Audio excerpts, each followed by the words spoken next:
আপনার যদি কারো ওপর চরম ক্ষোভ থাকে তাহলে তাকে গালাগাল মারধর নয়, সরাসরি নিয়ে যেতে পারেন এই স্লাইডে।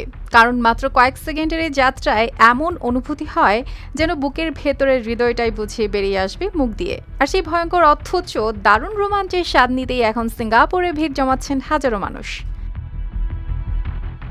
সিঙ্গাপুরে স্কাই পার্ক সেন্টোসা আবারও দর্শনার্থীদের জন্য খুলে দেওয়া হয়েছে, আর সেই সঙ্গে যুক্ত হয়েছে দুটি নতুন ড্রাই স্লাইড, যার মধ্যে ৪৪ মিটার উঁচু স্কাই ড্রপ এখন বিশ্বের সবচেয়ে উঁচু স্থলভিত্তিক ড্রপ স্লাইডের স্বীকৃতি পেয়েছে।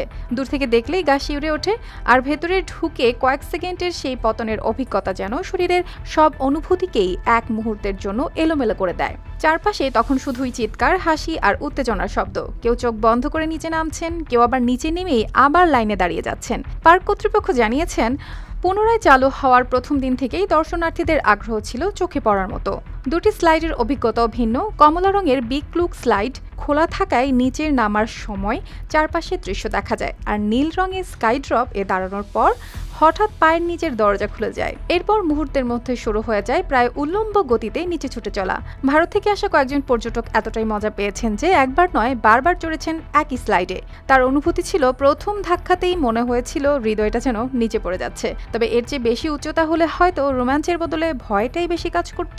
শুধু সিঙ্গাপুর নয়, পুরো এশিয়া ও মধ্যপ্রাচ্য জুড়ে এমন উঁচু ড্রপ রাইড ও টাওয়ার ভিত্তিক বিনোদন দ্রুত জনপ্রিয় হয়ে উঠেছে। কারণ মানুষ এখন শুধু বেড়াতে যায় না, তারা খোঁজে এমন কিছু মুহূর্ত যা কয়েক সেকেন্ডের জন্য নিঃশ্বাস আটকে দেয়, কিন্তু সেই স্মৃতি থেকে যায় বহুদিন।